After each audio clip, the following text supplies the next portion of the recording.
Análisis de contraportada con el maestro Alfonso Zárate. ¿Cómo le va, maestro Zárate? Muy buenas tardes. Hola, Carlos, buenas tardes. ¿Vio el debate de anoche? Sí, desde luego. Oh, qué ganas de que hubieran así en México, ¿no? Sí, la verdad está en que el observar el debate, más allá de la manera puntual en que los estudiosos de las relaciones México-Estados Unidos lo han planteado, a mí me lleva hacia otro tipo de reflexiones. El primero, Carlos, es que en un mundo en el que millones de seres humanos han desdibujado su condición de ciudadanos para convertirse simplemente en audiencias o en clientes, donde solo existe o solo es relevante políticamente lo que se difunde en los medios o en las redes sociales, los políticos se han supeditado a las leyes del marketing, de la cosmetología política, de las encuestas, es decir, están obligados a privilegiar las apariencias. Y naturalmente que hay un referente ineludible en los debates presidenciales, que es el que tuvieron en su momento el presidente Richard Nixon con su contrincante John F. Kennedy. Y la lectura que prevalece entre los analistas acerca del triunfo contundente de Kennedy es que contribuyó a esta imagen el que el presidente Nixon apareciera como descuidado, como fatigado contra la energía, la fuerza que transmitía su retador. Y entonces los asesores de los candidatos cada vez más estudian el mercado, es decir, tratan de identificar qué es lo que más le importa a esos grupos humanos o audiencias y a los segmentos más relevantes de esas audiencias, y a partir de eso construyen ofertas en las que poco importa la ideología o el proyecto político, porque de lo que se trata, como dice el refrán, es de darle al cliente lo que pida, y entonces construyen propuestas efectistas, buscan frases pegadoras que le lleguen a la gente. Los debates, creo yo, que en términos generales no son definitorios, son en buena medida una especie de puesta en escena. Exigen largas sesiones del candidato con los expertos, que incluyen pues tantos ensayos como sea posible para probar cómo funciona una o varias frases contundentes, que en caso de que lograra su efecto se van a repetir en las siguientes horas y en los siguientes días. Y a ese respecto vale la pena recordar la famosa frase de James Carville, el asesor de Clinton en la campaña presidencial de 92, de «es la economía, estúpido». Para una sociedad a la que le importaban poco los logros de política exterior que enfatizaba Bush, el fin de la Guerra Fría o la Guerra del Pérsico, lo que la gente exigía era la reactivación económica. Y entonces el mensaje de «es la economía, estúpido» fue contundente.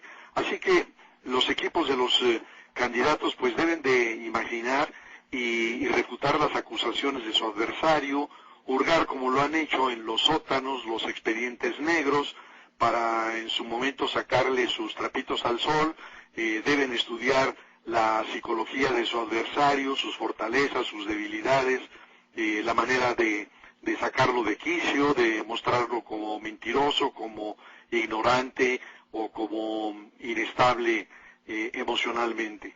Ahora bien, en cuanto al debate de ayer, ¿quién lo ganó? Y yo diría, ¿cómo decodifican los electores las imágenes y las palabras?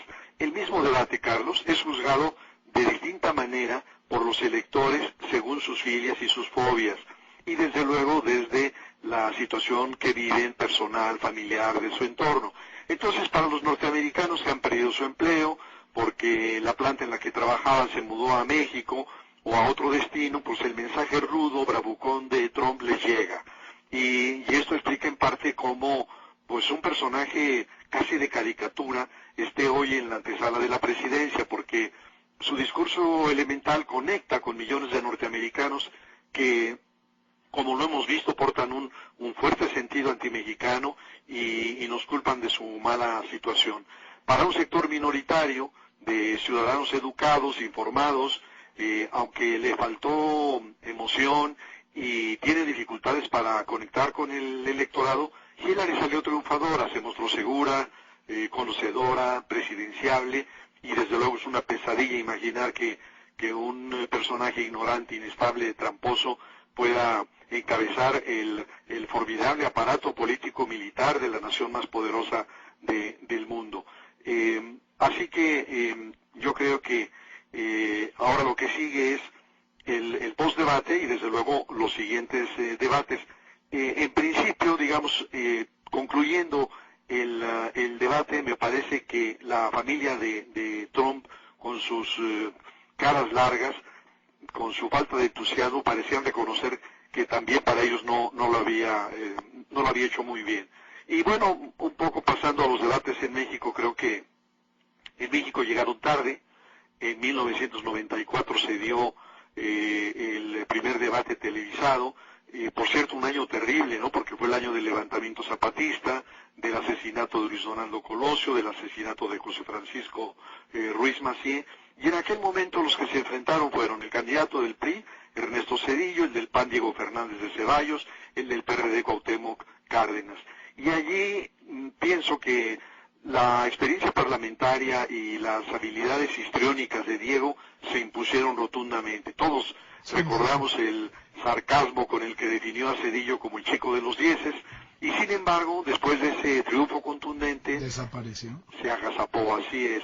Y las razones de ese receso permanecen en la penumbra. En el año 2000 Vicente Fox lo llamó rajón o algo así, pero bueno, esa fue nuestra primera experiencia y la duda es qué tanto influye en el resultado final. Yo diría que cuando no hay un triunfo por nocaut, como el que no lo hubo la noche de ayer, puede contar mucho o puede contar poco, dependiendo de lo que ocurra en el post-debate y en toda esta polémica que se da posteriormente en los medios de comunicación. Maestro Zárate, muchísimas gracias y buenas noches. Un abrazo, Carlos. Hasta luego.